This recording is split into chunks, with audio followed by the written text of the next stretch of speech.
حضور سرور عالم صلی اللہ تعالی علیہ وآلہ وسلم نے ارشاد فرمایا،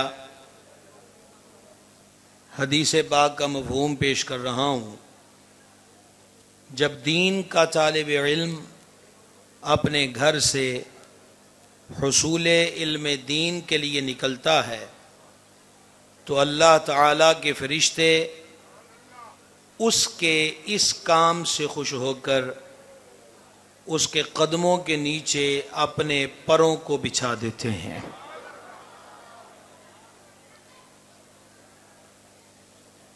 دنیاوی سطح پر، عالمی سطح پر، یہ بھائی صاحب آپ یہ بعد میں تقسیم کر دیں پلیز، میری اونٹ میں تقریر شروع کی تھی ہے جناب۔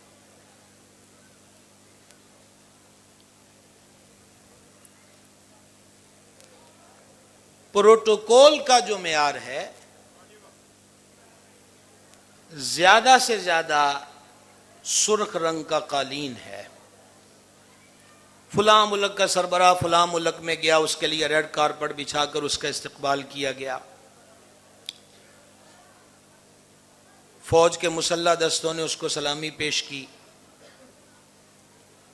ریڈ کارپٹ مدتوں پہلے دیکھیے تو مان لیجئے کہ ہاتھوں سے بنا ہوگا، دور جدید میں آ گئے ہیں تو مشینری کے استعمال سے وہ معرض وجود میں آیا۔ لیکن اللہ نے اس دین کا علم سیکھنے والے کا مقام کہ اس کا پروٹوکول گھر سے نکلتے ہی شروع ہوا، اور پروٹوکول کے لیے جو بچھنے کی چیز ہے وہ کسی کھڈی پہ تیار کردہ کپڑا نہیں ہے، وہ اللہ کی نوری مخلوق کے پر ہیں۔ اور حیرانگی یہ ہے کہ فرشتہ یہ بھی نہیں دیکھتا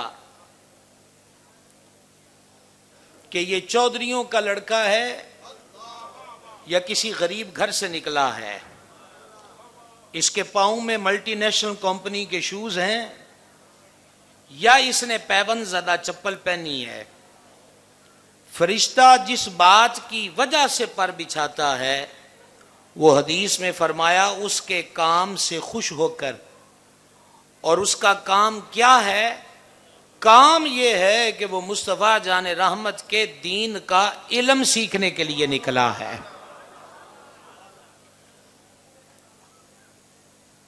آپ کو رزلٹ نکالنے کے لیے استخارے کی ضرورت نہیں پڑے گی، ایک سطر پر غور کر لیجئے تو نتیجہ نگاہوں کے سامنے ہے۔ ابھی سیکھنے نکلا ہے تو معیار اور شان یہ ہے، جب سیکھ جائے گا تو مرتبے کے عروج کو کون ماپ سکتا ہے؟ اور تیسری بات اس کے ساتھ ایڈ کیجئے، سیکھنے نکلا تو یہ اسٹیٹس ہے، سیکھ جائے گا تو مرتبہ کیا ہوگا، اور پھر اس سیکھے پر عمل کرے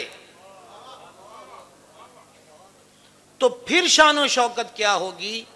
اور اگر اس کے ساتھ چوتھی بات بھی ایڈ کیجئے، اس سیکھے کو حکم والا کی تعمیل کہ بلغوا عنی ولو آیہ پر لبیک کہتے ہوئے سکھانے والا بن گیا تو پھر مقام و مرتبے کا عالم کیا ہوگا۔ ایک حدیث پاک سماعت فرمائیے،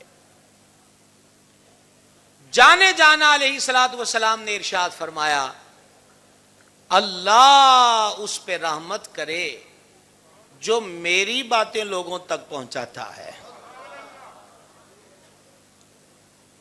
اسی سے ملتے جلتے الفاظ دوسری حدیث میں ہیں، اللہ اس کا چہرہ تر و تازہ رکھے جو میری باتیں لوگوں تک پہنچاتا ہے۔ اسی سے ملتی جلتی حدیث،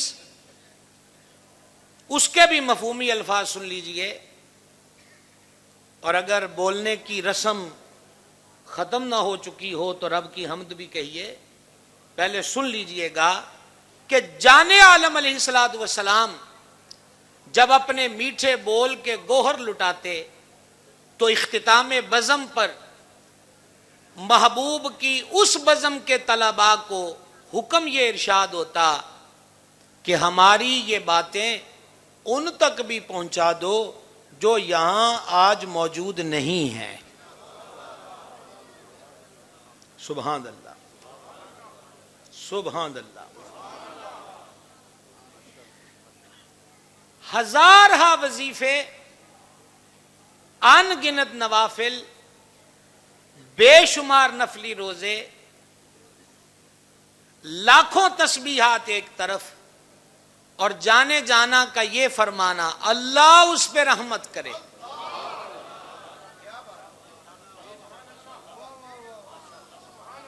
اللہ اس پہ رحمت کرے. میرے آقا نعمت حضور سیدی و سندی آقائی و ملجائی کنزی و زخری حضور سیدنا محدث اعظم پاکستان ابو الفضل محمد سردار احمد سردار ماں و سردار سنیاں قدسہ سرہ العزیز فرماتے تھے، فقیر کی تو یہ تمنا ہوتی ہے کہ یہ فقیر دربار گنج بخش فیض عالم پر حاضر ہو، دوران حاضری اس فقیر کو چھینک آ جائے اور یہ فقیر پڑھے الحمدللہ رب العالمین اور فیض عالم کہہ دیں یرحمک اللہ.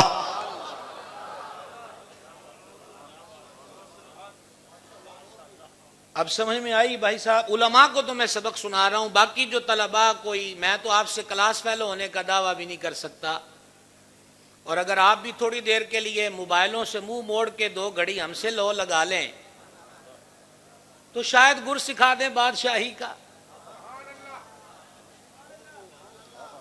شاید ہے، میں نے یقیناً نہیں کہا، اور آپ کی سبحان اللہ نے بھی بتا دیا کہ یہ یقیناً نہیں ہے.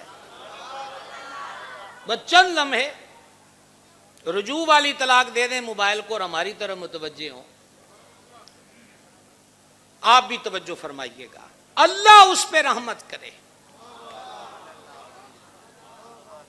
تو پھر واپس آئیے، گھر سے نکلا ہے تو پر بچھ گئے، سیکھ جائے تو کیا، سیکھے پہ عمل کرے تو کیا، پھر اس سیکھے کو سکھائے یعنی دیے سے دیا جلائے تو معاشرے میں انوار کا عالم کیا ہوگا. آئیے ایک اور مفہوم حدیث پاک سماعت کیجئے. حضور جانے جانا علیہ الصلوۃ والسلام نے ارشاد فرمایا، جب دین کا طالب علم اپنے گھر سے نکلتا ہے تو ندیوں کی مچھلیاں، بلوں میں چیونٹیاں، عرش پر ملائکہ اس کے لیے بخشش کی دعا کرتے ہیں.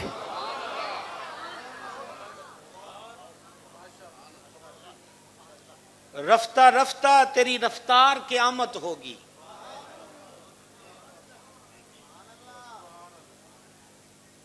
چیونٹیاں دعا مانگ رہی ہیں. حضرت جامی صاحب نے اس حقیر کا نام لیا کہ وہ آ رہا ہے، وہ تقریر کرے گا، اور اکثریت یہ میرے دادا پیر کا شہر ہے، جانتے ہیں. سوچتا ہوں کہ چیونٹیوں کو کیسے پتا چل جاتا ہے کہ یہ دین کا علم سیکھنے جا رہا ہے.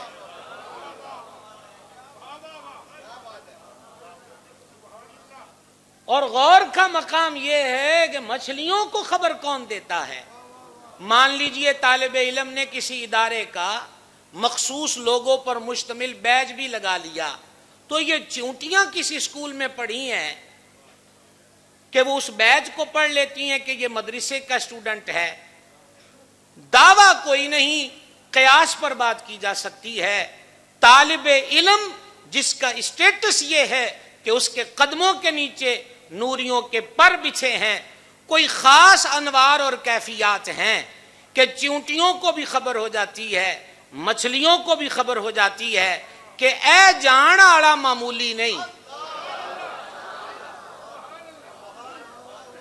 یہ قرآن و حدیث کو پڑھنے کے لیے جا رہا ہے، یہ معمولی نہیں ہے. اس کے لیے بخشش کی دعا کرتے ہیں. ایک قدم اور آگے بڑھیے. فکر معاش ہر ذی شعور بندے سے وابستہ ہے.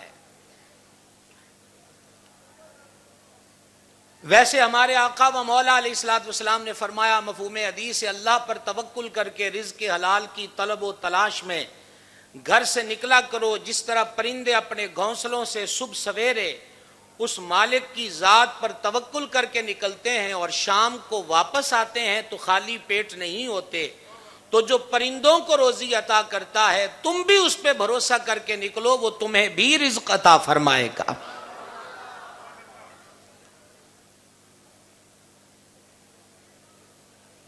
جو دین کا طالب علم ہے فکر تو اسے بھی ہو سکتی ہے، اور اس فکر کو مہمیز لگائی گئی جب تن کے گوروں اور من کے کالوں نے اس خطہ بر صغیر پہ قدم رکھا تو انہوں نے لوگوں کو بتلایا پرائمری پاس کو مہینے بعد اتنی تنخواہ دیں گے، مڈل پاس کو اتنے مہینے کے بعد اتنی تنخواہ، اور جو میٹرک کر جائے گا اس کو ماہانہ جاب کی صورت میں اتنی تنخواہ۔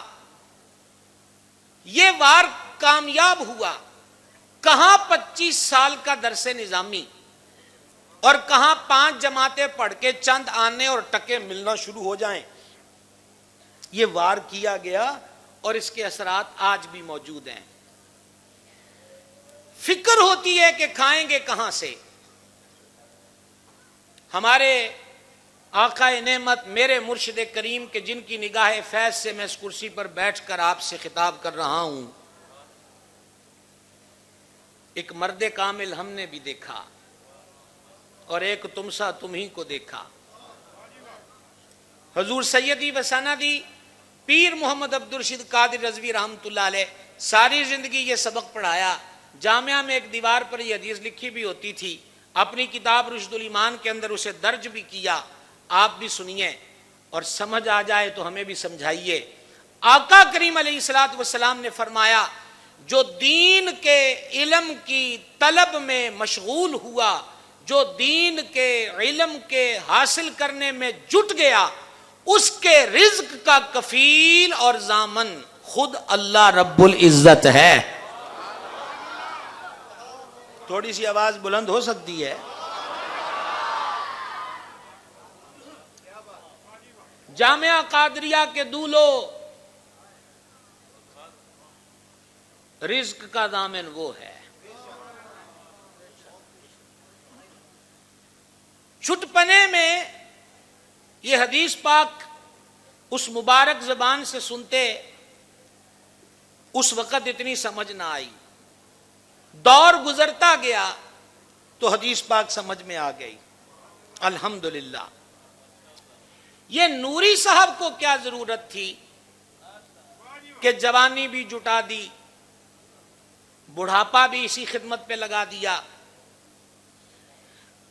طلباء کا ناشتہ بھی بہتر ہو، دوپہر کا کھانا بھی درست ہو، رات کا دسترخوان بھی وسیع ہو، بیمار پڑ جائیں تو ان کا علاج بھی قادریہ کی چھت تلے ہو، شادی بیاہ کی ضرورت آن پڑی تو معاملت بھی کی جائے۔ بڑھاپے کے عالم میں آخری بار ان کی زیارت حضرت قبلہ ہمارے برادر طریقت مفتی محمد سید رضوی صاحب تشریف رکھتے ہیں، ان کی ہم رکابی میں یہاں حاضر ہوا۔ جب وہ کمرے تک تشریف لائے تو سانس پھولی ہوئی تھی، اور کسی سے کہا کہ وہ لاؤ جو پشتو میں ترجمہ کنز الایمان منتقل ہوا ہے اور ان کو دکھاؤ۔ کمرے تک آتے ذوف تھا، سانس پھولی تھی، مرض کے اثرات وجود پر واضح پڑھنے کو مل رہے تھے، پر جب پشتو زبان میں ترجمہ کنز الایمان کی جلد سامنے آئی اور اس کو کھولا تو ایسا لگ رہا تھا کہ ورق نہیں کھلے، کوئی دوا ہے جو نوری صاحب کو شفا یاب کر رہی ہے۔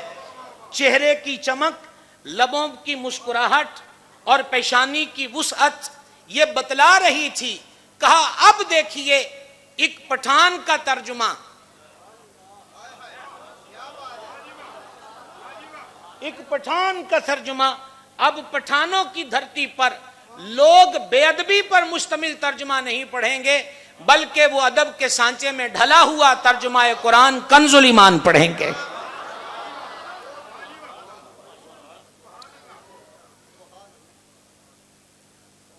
عرض یہ کر رہا ہوں، نوری صاحب کا حوالہ ان کا آج عرس بھی ہے، اس لیے آپ کی خدمت میں پیش کیا، وگرنہ یہاں کتنے مدارس کی انتظامیہ کے افراد موجود ہوں گے۔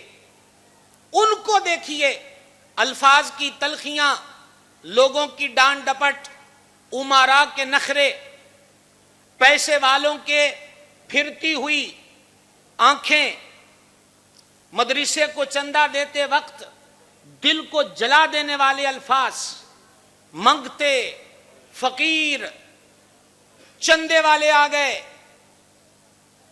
گلے والے آ گئے، دانے مانگنے والے آ گئے، کھالے مانگنے والے آ گئے۔ سوچتا تھا کہ نفس عزت تو جھونپڑی والے کے پاس بھی ہے، جو کسی لاری اڈے کے باہر کسی کے جوتے پالش کرتا ہے، ایک انا کے ساتھ تو وہ بھی بیٹھتا ہے۔ سوچتا تھا کہ سگنلوں پر کھڑے ہوئے بھکاریوں کی بھی کوئی ٹور ہوتی ہے۔ پھر یہ مدارس کے محتممین، منتظمین اتنے تلخ جملے سن کر سفر روک کیوں نہیں دیتے؟ مدرسوں کو تالے کیوں نہیں لگا دیتے کہ ہم فیکٹریاں نہیں بنا رہے، قوم کے بچوں کو پڑھا رہے ہیں؟ اس سوال کا جواب اس حدیث میں نظر آیا، جو دین کا علم سیکھنے میں جھٹ گیا اس کے رزق کا کفیل رب العزت ہے۔ تو پتا چلا کہ رب ان لوگوں کی ڈیوٹی لگاتا ہے کہ میرے حبیب کے دین کے پہرے دار تیار ہو رہے ہیں، تم نے کھانے کا بندوبست بھی کرنا ہے، پینے کا اہتمام بھی کرنا ہے، لباس بھی پہنچانا ہے، علاج معالجے کی سہولتیں بھی دینا ہے۔ اور رہ گئی تلخیاں اور معاشرے والوں کے تند و تیز جملے، تو فکر نہ کرو، دل پہ مرہم بھی ہم رکھیں گے۔ جب سروں پہ پگڑیاں، گلے میں ہار، وجود پر جبے پہن کر فیکٹریوں سے یہ نورانی مال نکلے گا تو سارے زخموں پہ مرہم بھی رکھا جائے گا اور بے قرار دلوں کو قرار بھی مل جائے گا۔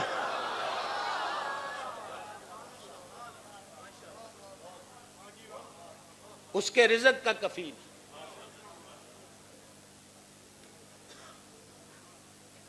میں ان کو دولے محبت سے کہہ رہا ہوں،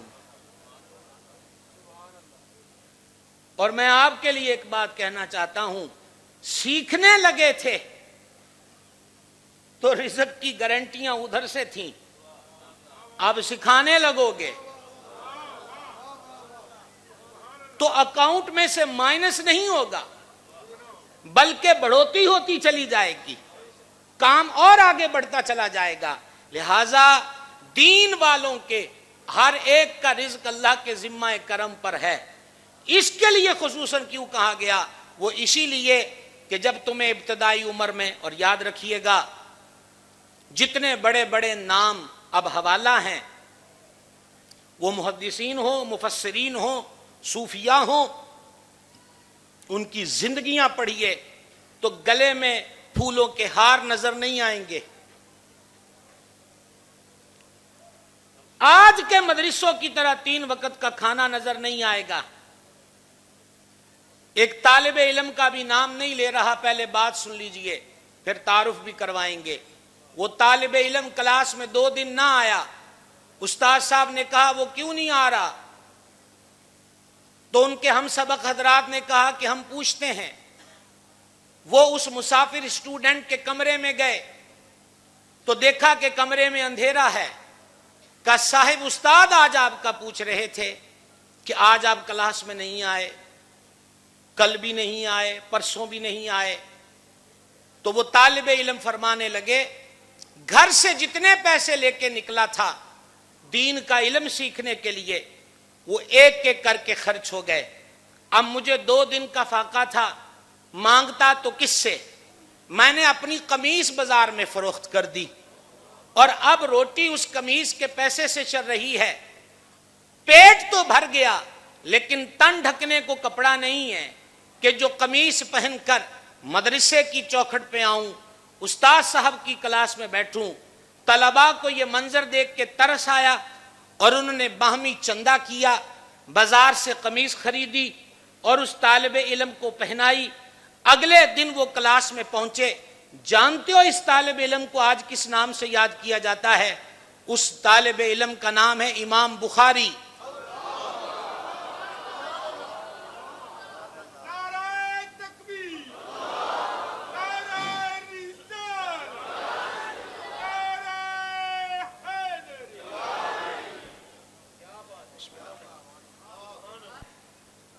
فقر و افلاس تو گہنا ہے۔ ایک سید صاحب اعلی حضرت کے پاس آتے اور وہ فقر و تنگ دستی کے شکوے کرتے تو اعلی حضرت عظیم البرکت نے کہا شاہ جی باپ جس عورت کو طلاق دے دے وہ بیٹے کے نکاح میں آ سکتی ہے؟ کہا جی نہیں۔ تو کہا آپ کے باپ ہمارے مولا شیر خدا مشکل کشا کرم اللہ تعالی وجہ الکریم تنہائی میں بیٹھے تھے، ریش انور کو مٹھی میں لیا اور پرجلال لہجے میں کہا دنیا تو پھر روپ بدل کے آ گئی ہے، دن رات نئی سے نئی شکل و حیت پر آتی ہے اور علی کا دل لبھانا چاہتی ہے۔ کتنی بار کہا ہے کہ تیرا داؤ یہاں نہ چلے گا، دفع ہو جا، میں نے تجھے 3 طلاقیں دی ہیں۔ تو کہا شکوہ نہ کیجئے، مولا علی اس کو 3 طلاقیں دے چکے ہیں تو پھر آپ کے پاس کیسے آئے گی؟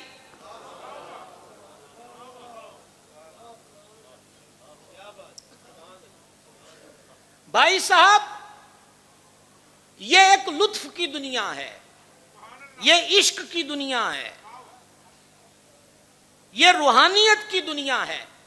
کہاں ہم اس پر بات کریں کہ اگر اس راہ میں فقر کا سامنا کرنا پڑا تو کہیں بک نہ جائیے گا، اور کہاں نواب بھی ہے، کئی دیہات اس کی ملکیت میں ہیں، علماء حرمین اس سے بیعت برکت پاتے ہیں، پیر خانہ اس پہ ناز کرتا ہے کہ ساڈے مریداں چ اے وی ہے، اور جس کو اعلی حضرت کہا جائے اور جب کہا جائے اور جہاں کہا جائے تو دماغ کی سطح پر قلب کی گہرائی میں رخ بریلی کی طرف ہوتا ہے۔ واہ جی واہ، اعلی حضرت اعلی حضرت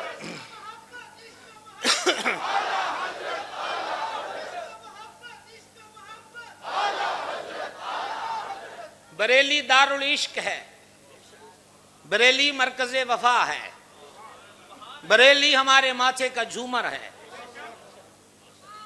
بریلی ہمارا نام بریلی کی وجہ سے ہے، اور ہم وہ نہیں ہیں کہ نام کما کر بریلی کو بھول جائیں۔ زندہ حضرات سے بولنے کی امید ہے، فاتحہ تو اجتماعی بھی پڑھی جا سکتی ہے، کیا خیال ہے؟ کو سمجھ آ رہی ہے میری بات کی؟ بریلی ہمارا مرکز وفا ہے۔ لائل پور میں یا رسول اللہ کی صدائیں کہاں گونجتی تھی؟ یہ بریلی کے چشمے کے جام تھے جو سردار احمد نے پیے اور اس دھرتی کو یا رسول اللہ کی صداؤں سے معطر بھی کر دیا اور منور بھی کر دیا۔ تو کیا کہو گے محسنوں کو بھول جائیں؟ 4 ہاتھ چومنے والوں میں اضافہ ہوا، اشتہاروں میں 2 بڑے نام ہمارے آنے لگ گئے، شہر میں فلکسیں لگنا شروع ہو گئی، تو مطلب کیا ہوا؟ بریلی سے ٹکرا جائیں۔ حضرت مفتی صاحب اپنے واعظ میں ارشاد فرما چکے احمد رضا نبی اور رسول نہیں ہے۔ نبی اور رسول کون ہوتا ہے یہ سکھانے والا احمد رضا ہے۔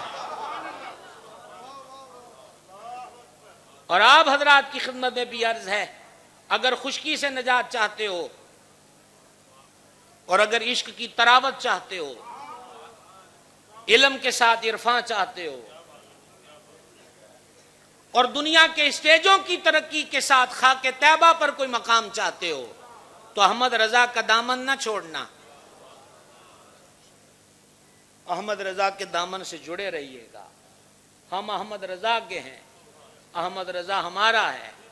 تو بات کہاں چلی تھی؟ وہ نواب بھی ہے، پیسے کی بہتات بھی ہے، لیکن 24 گھنٹوں کے اندر میں آپ کی توجہ کا مستحق ہوں، طالب بھی نہیں۔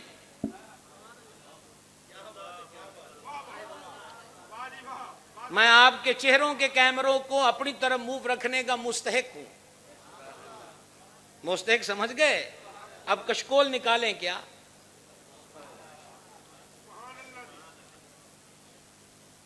گزارش یہ کر رہا تھا کہ 22 گھنٹے جاگتے رہے، 2 گھنٹے آرام کرتے تھے. اور آپ جانتے ہیں کہ حضرت نوری صاحب کے پردادا اعلی حضرت رضی اللہ تعالیٰ عنہ کے دامن کرم سے وابستہ تھے. اور آپ جانتے ہیں کہ حضرت نوری یعنی مصطفیٰ کی عطا ہو اور پھر بیچ میں نوری کا نور ہو تو کیا ہوتا ہے. اور یہ بھی آپ کی خدمت میں عرض کروں، اور یہ حضرت سعادہ صاحب خصوصاً آپ کی نظر ہے، حضرت کو نوری کیوں کہا جاتا ہے؟ وہ اعلی حضرت کے شہزادے سرکار سیدنا شاہ مصطفیٰ رضا خان نوری اعلی حضرت اپنے پیر خانے پر تھے تو سیدنا ابو الحسین احمد نوری جو چشم و چراغ ہیں برکات خاندان کے، انہوں نے کہا تھا اللہ نے آپ کو گھر میں بیٹا دیا ہے، جائیے، وہ یگانہ روزگار ہوگا، ہم اس کو آ کر مرید کریں گے، 4 دانگے عالم میں اس کا شہرہ ہوگا. پیدائشی ولی تھے حضور سیدنا مصطفیٰ رضا. چونکہ وہ حضرت ابو الحسین احمد نوری کے مرید ہوئے، اس لیے اس خانوادے سے جو بیعت ہوتے ہیں ان کے نام کے ساتھ نوری لکھا جاتا ہے. تو بات کیا کہنا چاہتا تھا؟ ہندوستان کا مدرسہ مصباح العلوم کہ جہاں سے پڑھنے والوں کے نام کے ساتھ مصباحی لکھا جاتا ہے، اس کا سنگ بنیاد شہزادہ اعلی حضرت نے رکھا. اور شہزادہ اعلی حضرت کا یہ طریقہ تھا کہ مسجد و مدرسے کے افتتاح پر جاتے تو اپنی جیب سے ڈھیر عطیات عطا کر کے آتے. جب آپ مبارک پور ہند پہنچے تو ظاہری بات ہے ہر طرف دہائی تھی کہ احمد رضا کا جگر پارا آ رہا ہے، غوث اعظم کی شبیہ آ رہا ہے، پیدائشی ولی آ رہا ہے. اور اس وقت حضور مفتی اعظم کو ویلکم کہنے اور آپ کی خدمت پر جس ہستی کو مامور کیا گیا وہ علامہ ارشد القادری جمشید پور ہند والے، جن کی مشہور کتاب زلف و زنجیر ہے، وہ صدر الشریعہ کے مرید ہیں صاحب بہار شریعت کے. ان کی ڈیوٹی تھی کہ جب سرکار سیدنا مفتی اعظم ہند روانہ ہونے لگے تو جو علماء کی خدمت کی جاتی ہے وہ میں نے آپ کی خدمت میں نذرانہ پیش کیا. تو مفتی اعظم سرکار نے فرمایا یہ کیا ہے؟ علامہ ارشد القادری کہتے ہیں ساری زندگی قلم سے کھیلے ہیں پر اس دن کی زبان کی پھسلن پر آج تک دکھ ہوتا ہے کہ میرے منہ سے وہ جملہ کیوں نکلا. میں نے شہزادہ اعلی حضرت کو کہہ دیا یہ آپ کا کرایہ ہے. تو حضور مفتی اعظم نے ہاتھ جھٹک کے فرمایا ہٹائیے، ہم کرائے کے نہیں ہیں.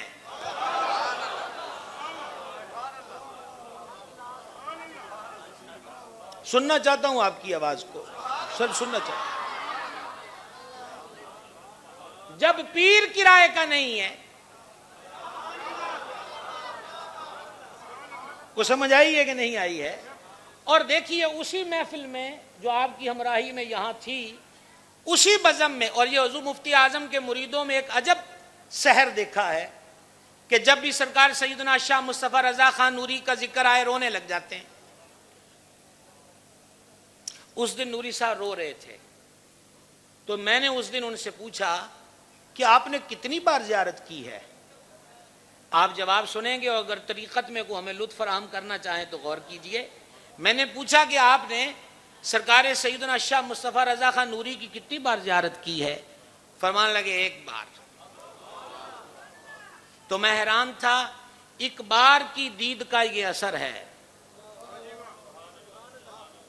اور حضور مفتی اعظم سرکار محدث اعظم کو خط لکھتے تھے کہ جب سے یہ تصویر کا معاملہ آیا ہے نہ تم یہاں آ سکو نہ ہم تمہارے پاس آ سکیں، پر محبتیں ہیں جو باہمی قائم ہیں، واپس جائیے. عرض یہ کر رہا تھا 22 گھنٹے اعلی حضرت جاگتے تھے. 24 گھنٹے میں 1 سوجی کا بسکٹ، بغیر مرچ کے شوربے کی پیالی 24 گھنٹے میں. اور اگلی بات سنیے، سادہ سا لفظ ہے، بسا اوقات اس میں بھی ناغا ہوتا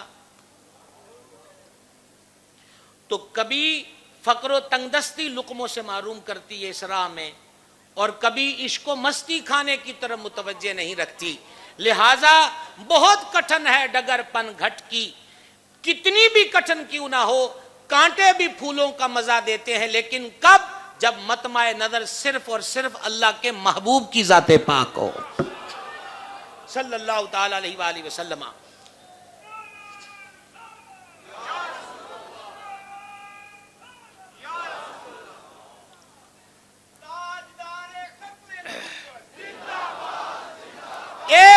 گزارش اب آپ حضرات کی خدمت میں جو قرب و جوار دور و نزدیک سے مہمان تشریف لائے ہیں، میں ان کی خدمت میں عرض کرنا چاہتا ہوں، دین کا علم صرف مصلی کی امامت، منبر کی خطابت اور مدرسے کی کلاس کی تدریس کا جو مسند ہے اسی کے لیے نہیں ہے۔ یہ دین کا علم دکاندار جو دکان پر بیٹھا ہے، عہدے دار جو سرکاری اور غیر سرکاری عہدے پر براجمان ہے، مل آنر ہو یا مزدور ہو، یہ دین کا علم سب کے لیے ہے۔ اسٹیج پر موجود علماء مشائخ کی نظر یہ بات کرنا چاہوں گا، حضور سیدنا محدث اعظم لاہور تشریف لے گئے اور حضرت قبلہ ہزاروی صاحب رحمۃ اللہ علیہ کو چاہ چڑھے تھے کہ میرے استاد آئے ہیں، تو محدث اعظم ٹانگے سے اترے، ٹانگے سے، تو ہزاروی صاحب آگے بڑھ کے لوگوں کو ہٹانے لگے جو راستے پہ چل رہے تھے، پیچھے ہٹیں پیچھے ہٹیں۔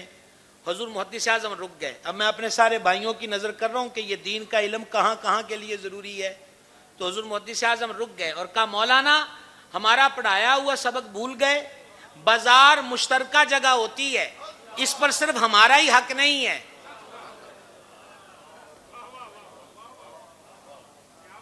غور کر رہے ہیں آپ حضرات اس بات پر؟ فرما صرف ہمارا ہی حق چلنے کا نہیں ہے، آپ لوگوں کو مت ہٹائیے۔ یہ محدث اعظم ہے، دین کا علم نکھار پیدا کرتا ہے۔ چلیے مان لیجیے ہمارے معاشرے کے اندر یہ چیز راسخ ہوگی ذہنوں کے اندر، میں نے کون سا اس کو مفتی بنانا ہے، مقرر بنانا ہے، امام بنانا ہے، یا میں نے کون سا اس سے نکاح پڑھوانا ہے، وغیرہ وغیرہ وغیرہ، مجھے کیا ضرورت اپنے بچے کو مدرسے میں داخل کرواؤں؟ تو میں آپ سے عرض کرنا چاہتا ہوں، امیر ہو یا غریب کسی کے گھر میں فوتگی ہو جائے تو قبر پر پڑھانے کے لیے عموماً مدرسے کے طلباء کا انتخاب ہوتا ہے، اور پڑھایا کیا جائے گا؟ قرآن۔ کوئی فائدہ ہے تو ان کو ہائر کیا جاتا ہے، لیکن سوالیہ نشان یہ ہے، اس قبر والے سے کوئی پوچھے کہ یہ اپنے ہی بیٹے کو پڑھایا ہوتا تو وہ نہ قبر پہ آ کے پڑھ لیتا؟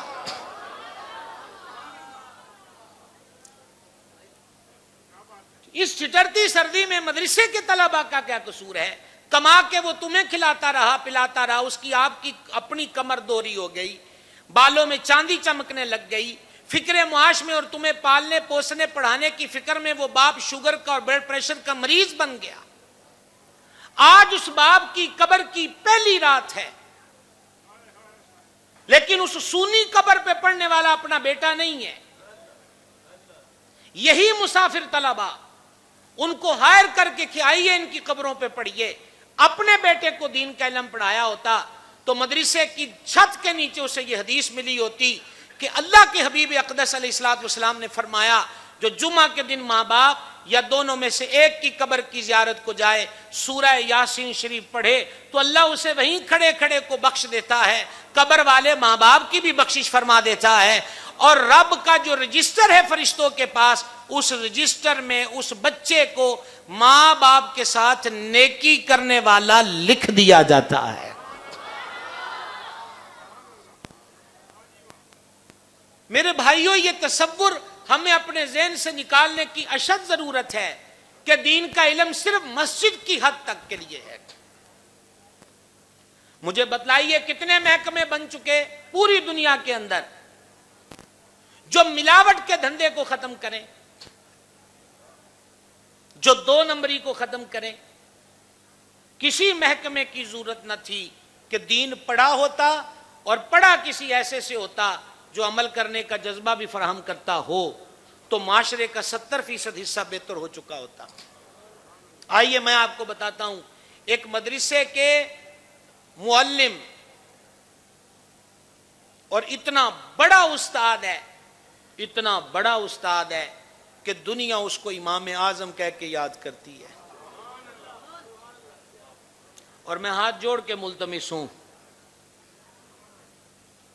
حضرات علماء اور ائمہ کی خدمت میں، توجہ فرمائیے، ہماری نئی پیڑھی کو تو اب یہ بھی نہیں پتا کہ حنفی کیا ہوتا ہے اور کس کی نسبت کی وجہ سے ہم حنفی ہیں۔ ابو حنیفہ کون ہے؟ ہمارے اب خطابات کا رخ علمی اور فکری میدان کی طرف ہونا چاہیے تاکہ ہماری نئی پیڑھیوں کو پتا چلے کہ ہمارے اسلاف کون تھے۔ بتا یہ رہا تھا کہ امام ابو حنیفہ رحمۃ اللہ علیہ وہ پڑھاتے بھی تھے اور بزنس بھی کرتے تھے۔ اچھا، بزنس ان کا کپڑے کا تھا۔ شہر محدث اعظم میں اکثر یہ بہت سارے لوگوں کا بزنس کپڑے کا ہے۔ امام صاحب نے ورکر رکھے ہوئے تھے جو امام صاحب کا سامان بیچتے تھے منڈیوں میں۔ ایک مرتبہ اپنے عمال کو، اپنے نوکروں کو، اپنے ورکروں کو کچھ سامان ان کے حوالے کیا فروخت کرنے کے لیے۔ اور اب ذرا اگلی بات دھیان سے سنیے گا۔ ایک تھان نکال کر ان کو دیا، فرمایا اس کپڑے میں عیب ہے، اس کپڑے میں عیب ہے، جب بیچنے لگو تو بازار میں بتا دینا۔ دیکھا نا، اب کرامت کہاں سے لائیں جس پر آپ سبحان اللہ کہیں؟ کوئی چڑی کسی نے مار کے جیندی کیتی ہوئے تو تسی بھی جیندے ہو کے سبحان اللہ آکھو، پر یہ تو انہوں نے بتایا ہے کہ کسی کو 2 نمبر چیز نہ چلی جائے، اس پہ سبحان اللہ کون کہے؟ حضرت نظام الحق کے وقت نظام الدین اولیاء محبوب الہی کے ملفوظات میں ایک قول ہے کہ ایک بزرگ سے پوچھا گیا کہ اسم اعظم کیا ہے، تو انہوں نے فرمایا حلال کھا اور رب کا جو نام بھی یقین سے لے لے وہی تیرے لیے اسم اعظم ہے۔ حضور محدث اعظم رحمۃ اللہ علیہ آخر عمر میں شوگر کے عارضے میں مبتلا ہوئے، شدت کی پیاس لگی، فرما پانی لایا جائے۔ شاگرد بھاگ کر گیا اور وضو خانے سے پانی بھر لایا۔ پینے سے پہلے فرما کہاں سے لائے ہو؟ حضور وضو خانے سے۔ فرما وہ پانی تو نمازیوں کے لیے ہے، میرے پینے کے لیے نہیں ہے، یہ پیالہ ہٹاؤ اور میرے گھر سے پانی لے کر آؤ۔ دیکھ رہے ہیں آپ دین کا علم بندے کو کتنا نکھار کے رکھ دیتا ہے، سنوار کے رکھ دیتا ہے۔ اس لیے اس تصور کو ختم کیا جائے کہ صرف مولانا اور خطیب اور واعظ بننے کے لیے ہی درس نظامی پڑھا جائے گا یا مفتی کورس کیا جائے گا۔ میں آپ کو بتا یہ رہا تھا، امام صاحب کے عمال مال بیچ کر واپس آئے، حضور اچھی سیل ہو گئی، منافع بھی اچھا ہوا۔ امام اعظم سرکار نے فرمایا وہ تھان بک گیا؟ جی حضور بک گیا۔ عیب بتا دیا تھا خریدار کو؟ حضور سوری ہمیں یاد نہیں رہا۔ فرما جتنا پیسہ لائے ہو سارا صدقہ کر دو، ابو حنیفہ اس میں سے ایک پائی بھی نہیں لے گا۔ یہ بھی کرامت ہے اگر آپ سبحان اللہ کہنا چاہیں تو۔ ایک پائی نہیں لے گا۔ یہ دین کا علم ہے جو بندے کو نکھارتا ہے۔ ایک بات اس حوالے سے بالخصوص جامعہ قادریہ کے معاونین جو مدتوں سے اس باغ کی آبیاری میں مصروف ہیں، ایک اسپیشلی بات ان کے لیے، اور میں درخواست کروں گا کہ بڑی توجہ سے اسے سماعت کر لیجئے گا۔ یہی سرکار امام اعظم رضی اللہ تعالیٰ عنہ پڑھاتے تھے۔ ایک یتیم بچہ آپ کے مدرسے کی کلاس کے قریب سے گزرا۔ آج ہم کیا جانے سبق کا ناغہ کیا ہوتا ہے، پڑھنے پڑھانے کی چیزوں کے بارے میں غفلت بہت برتی جاتی ہے۔ امام ابو یوسف علیہ رحمت کا بیٹا فوت ہو گیا، جنازے میں شرکت کی اور محلے والوں سے کہا میرے بیٹے کی تدفین تم کر دینا، امام اعظم کے ہاں سبق پڑھانے کا ٹائم ہو گیا ہے اور جو سبق آج رہ گیا ساری زندگی حاصل نہیں ہو سکتا۔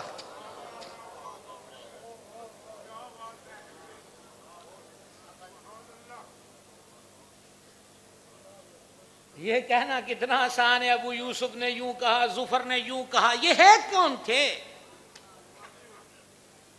قربانیاں کیا ہیں ان کی؟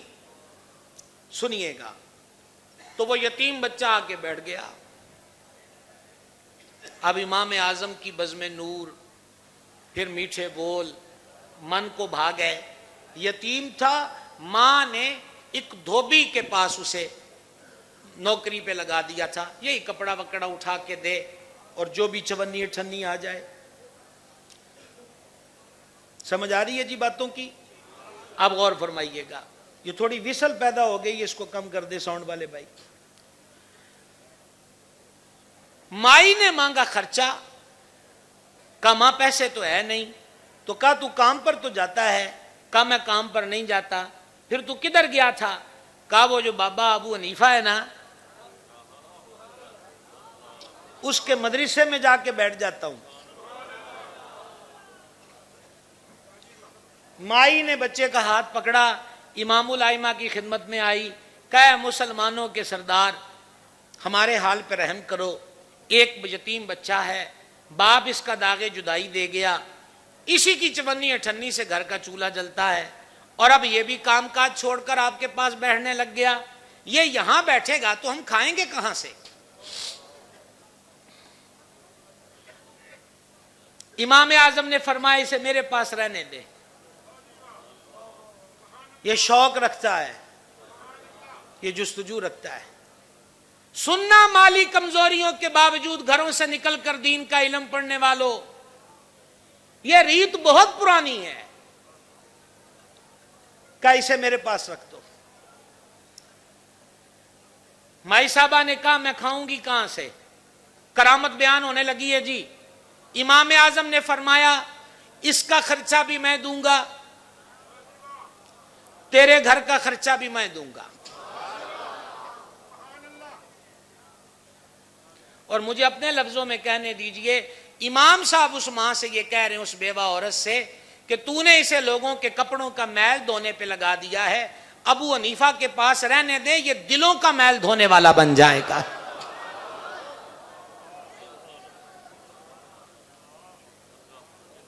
اور فرمایا کہ تم تو اس کو اس حالت میں دیکھ رہی ہو نا، ایک دن قیمتی پتھر کے پیالے میں فلودہ ڈلا ہوگا اور اس پہ روغن پستہ چھڑکا ہوگا، یہ وہ کھائے گا۔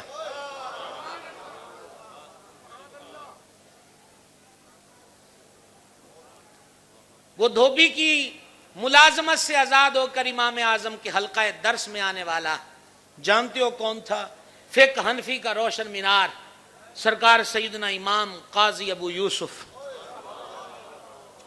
رضی اللہ تعالی عنہ وعرضہ۔ امام اعظم کا وہ کی نگاہ کیمیا نے دیکھا، امام اعظم نے اس کے گھر کا خرچہ چلایا، امام اعظم نے ان کا خرچہ خود اٹھایا، اور پھر جب چیف جسٹس کی ضرورت تھی اسٹیٹ کو، تو ایک ہی بندے کے نام قرائے فعال نکلتا تھا، اور یہ وہی یتیم بچہ ہے جو آج امام ابو یوسف کے روپ میں نظر آتا ہے۔ چیف جسٹس بنے تو حاکم وقت نے امام ابو یوسف کی اپنے گھر دعوت کی، پہلی دعوت تھی، دسترخوان پہ انواع اقسام کے کھانے تھے، اور اتنے میں حاکم وقت نے اپنے خادم کو کہا، ایک کرامت پھر آ گئی ہے، اپنے خادم کو کہا حضرت کے لیے سویٹ ڈش تو لائیے، خوبصورت قیمتی پتھر کا پیالہ، اس کے اندر فالودہ، اوپر روغن پستہ چھڑکا ہوا، یہ ایسی اسپیشل ڈش تھی کہ حاکم وقت بھی تعریف کیے بغیر رہ نہ سکا، اور اس نے کہا حضور والا یہ ہمارے ہاں بھی کبھی کبھی بنتی ہے، آج اسپیشلی آپ کے لیے بنائی ہے۔ جب یہ جملے سنے امام ابو یوسف رو پڑے۔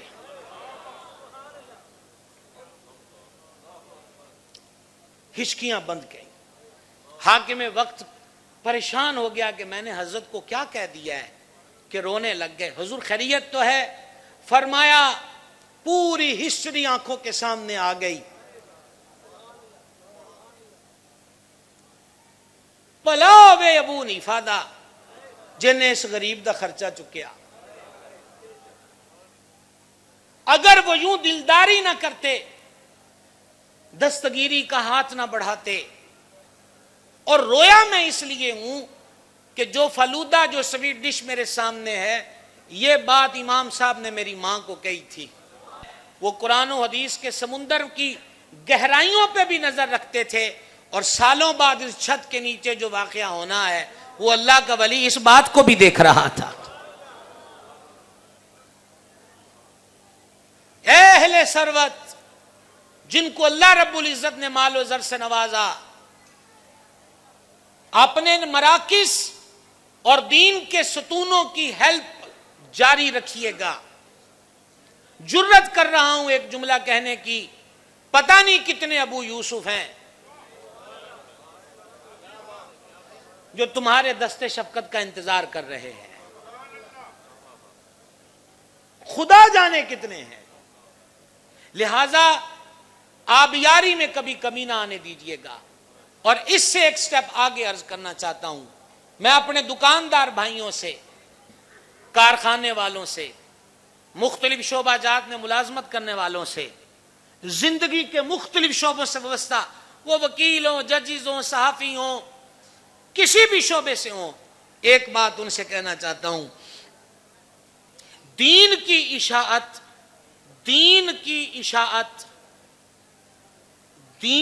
اشاعت صرف ممبر والے کی ذمہ داری نہیں ہے.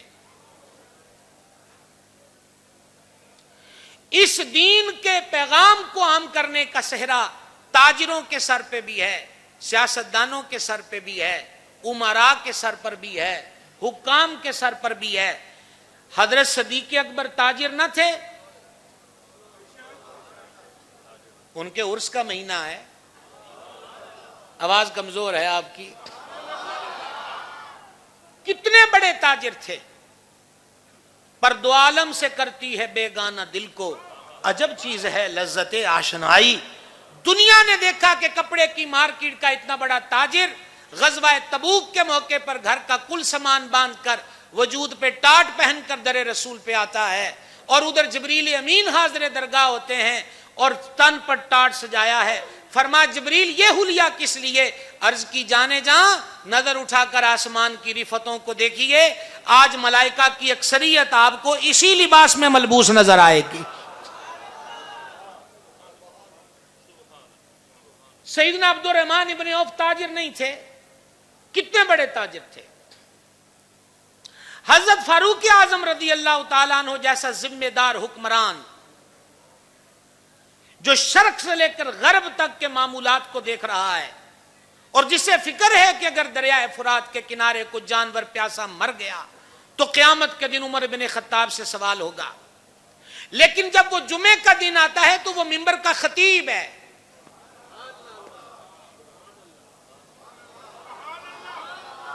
مجھے انتظار ہے آپ کا.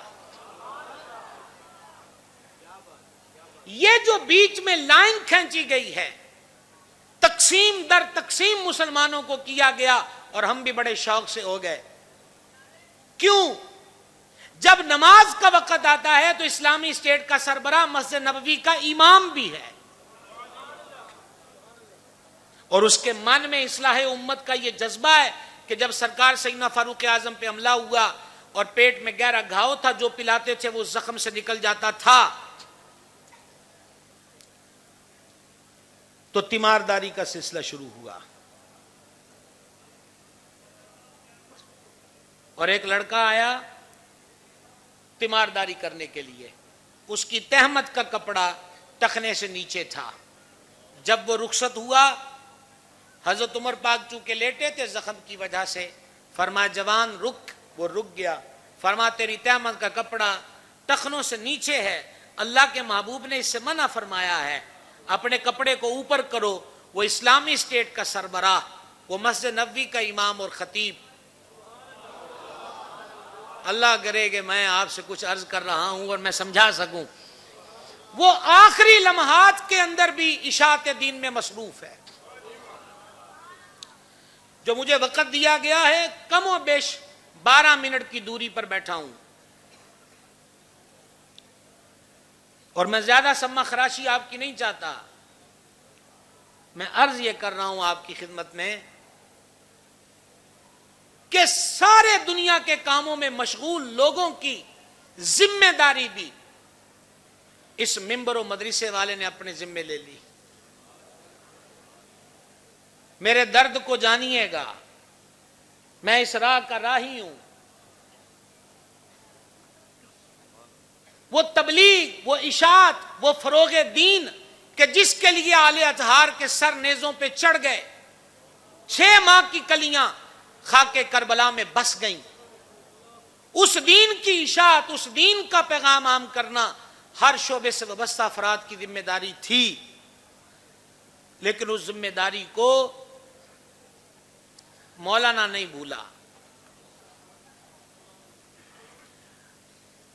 دل پہ ہاتھ رکھیے اور یہ 2 سطریں اپنے اس دل میں بسانے کی کوشش کیجئے.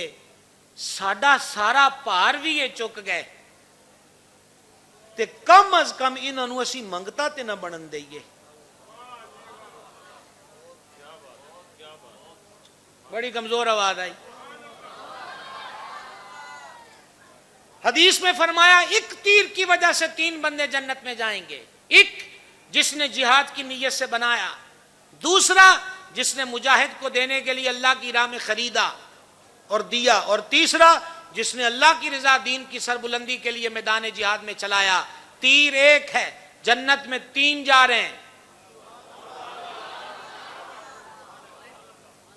میں کوئی یہاں ابھی کوئی طلباء تیار نہیں ہے کہ چندے کے لیے جھولی پھیر رہی ہے، اور میری یہ بات جہاں جہاں بھی پہنچے گی، پہنچ رہی ہے، سب سے ملتمس ہوں ہمارے بچوں کو قرآن پڑھائیں، ہمارے بچوں کو حدیث پڑھائیں، ہمارے بچوں کو قال اللہ و قال رسول اللہ سکھائیں، اور ہم اپنی اپنی موج میں اپنی اپنی زندگی معمولات سے پیوستہ اور وابستہ ہیں.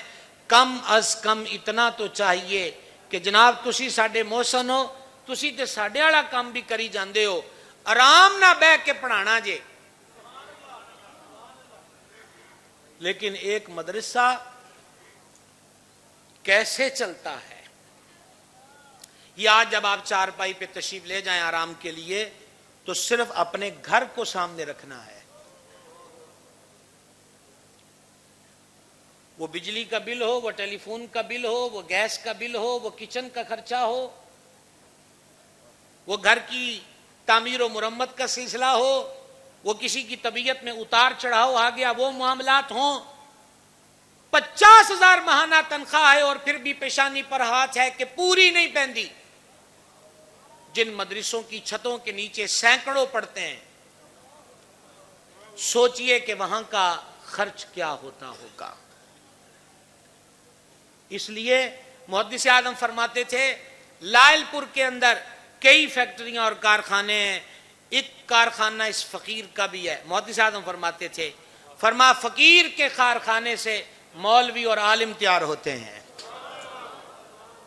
اور جامعہ قادریہ اس کارخانے کا یونٹ ہے. اور اب اتنی بڑی مل ہے، انڈسٹری ہے کہ ابھی آپ نے حضرت سے سنا اور بڑا دل باغ ہوا. بہت ساری معلومات میں میری معلومات کے اندر اضافہ ہوا. یعنی یہ وہ چھت ہے جس کے نیچے اور جس کی قیادت کے اندر کم و بیش 10,000 طلباء و طالبات دین کا علم سیکھ رہے ہیں، مستقبل کے معمار تیار ہو رہے ہیں. یہ کارخانے بند نہیں ہونے چاہیے، اور کارخانوں کے چلنے کے لیے ایندھن کی فراہمی ضروری ہے، اور اس کے لیے ہر ایک کو توجہ کی ضرورت ہے. اختتام پر آ گیا، اور اب روئے سخن بچے ہوئے منٹوں میں دولوں سے ہے. ہم نے اپنے بزرگوں سے یہ سنا، وہ خلافت کی پگڑی ہو، وہ حصول علم کے تکمیل کے بعد کی پگڑی ہو، تو کہتے ہیں کہ جب پگڑی سر پہ رکھی جائے تو وہ فارغ نہیں ہوا، بلکہ ذمہ داری کا آغاز اب ہوا ہے.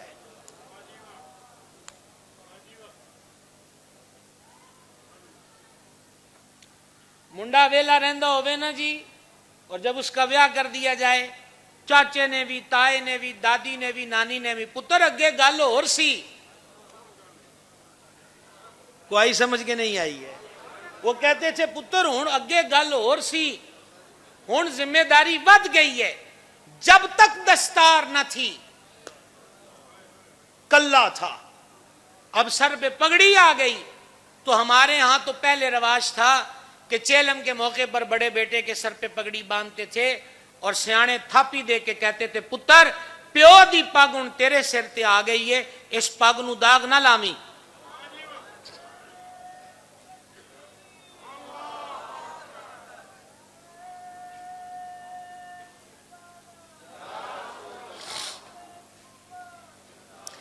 یہ ہے کہ ذمہ داری کا اضافہ آج سے ہوا.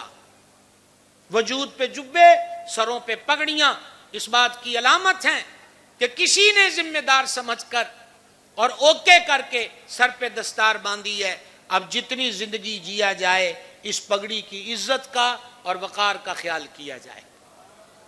موجودہ حالات، موجودہ دور، ایک چیز سوشل میڈیا کے حوالے سے عرض کرنا چاہوں گا.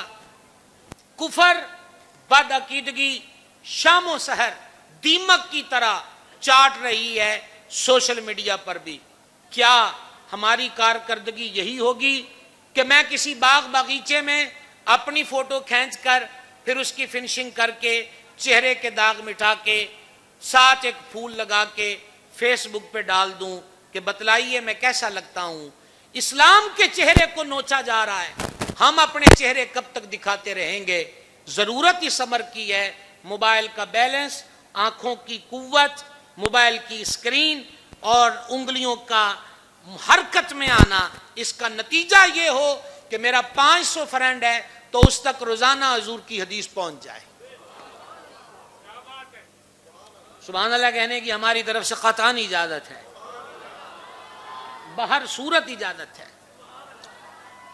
اور دوسری چیز جو ہم نے اپنے شیخ سے سیکھی وہ یہ ہے کہ مطالعے کا دامن کبھی نہ چھوڑا جائے. اور اگر ہم غور کریں تو درس نظامی دراصل قرآن و حدیث پڑھنے کا اہل بناتی ہے. علم پڑھنے کا آغاز تو اس سے آگے ہوتا ہے. بقول اقبال، اس جہاں سے آگے جہاں اور بھی ہے. اور تیسری چیز وہ فروعی معاملات جن کا تعلق مستحبات سے ہو، امور مباحہ سے ہو، اس پر ایسا جنگ و جدال نہ چھیڑا جائے کہ ہمیں قادیانی لوٹتے رہیں، رافضی نوچتے رہیں، خارجی ہمارے ایوانوں میں وہ دلدلیں پیدا کرتے رہیں اور ہم صرف اور صرف فروعی معاملات پر اس قدر آپس میں گرم ہو جائیں کہ ہمیں خبر بھی نہ ہو کہ گھر کی دیوار گر گئی اور لوگوں نے رستے بنا لیے. عقیدے کا تحفظ، مطالعہ، اس کے لیے وقت مقرر کیا جائے ہمیشہ، اور کبھی بھی اس کے اندر کوتاہی اور ناغہ نہ کیا جائے. پوری ذمہ داری کے ساتھ آگے بڑھا جائے. اعلیٰ حضرت رحمۃ اللہ علیہ نے یہ ترغیب دی تھی کہ جو تصنیف میں ہے وہ ادھر توجہ کرے، جو تقریر کے فن میں ہے جو کہ اب عام ہے وہ ادھر توجہ کر لے، جو تدریس کے فن میں ماہر ہے اس کو اس میں جٹا دیا جائے، اور جو مناظرے کے فن میں ہے وہ اپنی ساری توجہ اس طرف رکھے. اہل سنت کے ایوانوں میں اسماء الرجال کے ماہرین کی ضرورت ہے. اب غیر اپنے لوگوں کو ہمارے کھاتے میں ڈال کر کہ تمہارے محدث نے یہ لکھ دیا، ہم میں سے بھی تو کوئی اٹھ کے بتائے کہ ایسا گند ہمارے کھاتے میں نہیں ہے. اہل سنت کا گھر گندگیوں سے پاک ہے، یہاں غوث و خواجہ کے فیض و برکات کا اجالا ہے. لیجئے جناب، دہلیز پہ پہنچ گئے اور اختتام پر یوں کہنا چاہوں گا، قادریہ رضویہ، جامعہ قادریہ، نسبت ہے فرد الافراد غوث الاغواث قطب الاقطاب غوث کونین مغیث دارین حضور پر نور سرکار سیدنا شیخ عبد القادر جیلانی رضی اللہ تعالی عنہ. ولادت گیلان کی مزار بغداد میں،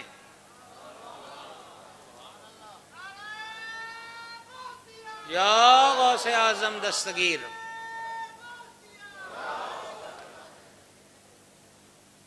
والد صاحب کا سایہ سر سے اٹھ چکا. کچھ منٹ آگے بڑھنے لگا جس کی عفو درگزر کا طالب ہوں، اور یہی بس ہمارا غوث پاک کے قدموں تک آگے تو بات ختم. تیرے قدموں میں جو ہیں غیر کا منہ کیا دیکھیں. غور سے یہ قادریہ میں بیٹھنے والوں عبد القادر کی سنیے. مائی صاحبہ سے عرض کی مجھے دین کے لیے وقف کر دیں. والدہ مخدومہ نے فرمایا کیا چاہتے ہو؟ کہا بغداد جانا چاہتا ہوں. کیا کرو گے؟ مرشد کا مشن سنو. عرض کیا ایک تو اللہ والوں کی زیارت کروں گا اور دوسرا دین کا علم پڑھوں گا. مرشد علم پڑھنے کے لیے کہاں سے آئے؟ گیلان سے. اور کہاں آئے؟ بغداد شریف میں. اہل سنت سے موندریوں، کانٹوں، چھلوں، کڑوں، بالوں، ہوہا، آگ کے مچ، بھنگ کے پیالے والوں کا ایک گروپ بھی نکلا ہے جو کہتے ہیں اے جڑے علم و بس کری ہو یار. کھاتا بابا بلے شاہ کا. اور اگر بابا بلے شاہ کا بھی ہو تو حدیث میں بھی دعا ہے کہ علم نافع مانگے جاتا ہے. جو علم نفع نہ دے اللہ کی حضور کیا جاتا ہے کہ ہمیں ایسے علم سے بچا لے. بس یہ جھلک آپ کے سامنے رکھنا چاہتا ہوں. مرشد بغداد آئے اور مرشد فرماتے ہیں کہ جب میں مدرسے میں پڑھتا تھا 3 دن بھی فاقہ رہتا تھا. اس کرامت پہ سبحان اللہ کون کہے.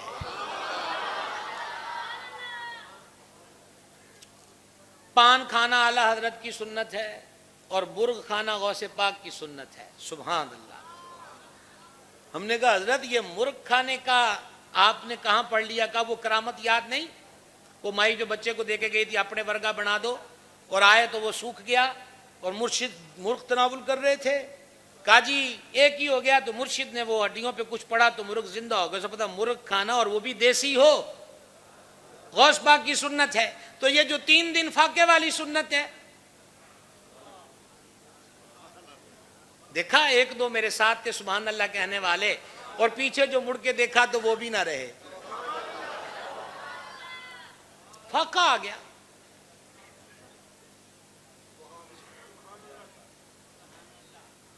میں نے بیچ میں ایک چیز عرض کی تھی، یہ راہ بڑی لطف والی ہے. اس مدرسے کی راہ کو بھی طریقت کے رنگ میں دیکھیے. لطف ہی لطف ہے، سرور ہی سرور ہے. مرشد فرماتے ہیں 3 سے 4 دن فاقے کو تھا. میں باہر نکلا کھانے پینے کو کوئی چیز ملے تو درویش اس کام میں پہلے سے کثرت سے باہر موجود تھے. میں ایک مسجد میں آ کے رکا تو بندہ نان روٹی گرم اور گوشت بنا ہوا. حضور فرماتے ہیں میں ایک نکر میں بیٹھا تھا، وہ نوالا منہ میں ڈالتا تو یوں تھا کہ جیسے میرا منہ بے ساختہ کھل پڑے. لیکن میں نے پھر اپنے نفس کو کہا کہ انج نہیں کریدا. اتنے میں اس بندے نے مجھ سے کہا کہ آجو کھا لو، اور میں نے منع کرا، لیکن اس نے تکرار کی تو میں آ کے بیٹھ گیا. اور پھر ابھی 1-2 نوالے ہوئے تھے، اس نے مجھ سے نام پوچھا، عبد القادر کہاں سے آئے ہیں؟ گیلان سے. یہاں کیا کرتے ہیں؟ کہا علم دین پڑھتا ہوں. تو اس نے کھانا چھوڑا، ہاتھ باندھ کے رو کے معافی مانگنے لگ گیا. فرما کیا ہوا؟ عرض کی میں کئی دنوں سے آیا ہوں، جب آنے لگا تو آپ کی والدہ نے پیسے دیے تھے کہ میرا پتر اتنے مدرسے پڑھن گیا ہے. ہائے او قادریو، میرا بیٹا وہاں پڑھنے کے لیے گیا ہے، خرچہ موک گیا ہونا ہے، پیسے انہوں دے دیا جے. تو کہا میرا تو اپنا حضور یہاں خرچہ ختم ہو گیا، یہ روٹی بھی آج میں نے آپ کے پیسوں سے لی ہے، یہ بھی آپ کی ہے. باقی پیسے دیے او میں صدقے پیروں کے پیر کے، روشن ضمیر کے. آپ اسی وقت اٹھے، ان پیسوں کا کھانا خریدا، اور جو باقی اس راہ کے راہی بھوک کی وجہ سے کملائے ہوئے تھے، مرشد نے کھانا خرید کے سب کو کھلا دیا. مدرسہ. اور مرشد نے پہلے پڑھا، پھر اسی مدرسے میں بیٹھ کے پڑھایا. غوث پاک سے تگڑا پیر کون ہے؟ امام اس بارگاہ میں ہاتھ جوڑ کے کہتے ہیں الوہیتی احمد نے نہ پائی، نبوت ہی سے تو عاطل ہے یا غوث. صحابیت ہوئی پھر تابعیت، بس آگے قادری منزل ہے یا غوث. ہزاروں تابعین سے تو فزوتر، وہ طبقہ مجملاً فاضل ہے یا غوث. رضا کا خاتمہ بالخیر ہوگا، تیری رحمت اگر شامل ہے یا غوث. قادریو، غوث اعظم کے دامن سے جڑے ہوئے عاشقوں، حضور غوث العالمین بغداد کے مدرسہ نظامیہ میں 17 اسباق اور بقول 14 اسباق اور بعض 13 اسباق خود غوث پاک پڑھاتے تھے. دیکھا نا کرامت اتنی تگڑی تو نہیں ہے، اتنی تگڑی تو نہیں ہے کہ جس پہ جوش سے سارے سبحان اللہ کہتے. اور کم از کم ایسا تو ہوتا. اب تو میری تقریر چراغ سحر ہوں بجھا چاہتا ہوں، ٹائم تو ہو گیا. میں یہ عرض کرنا چاہتا ہوں 13 سے لے کے 17 اسباق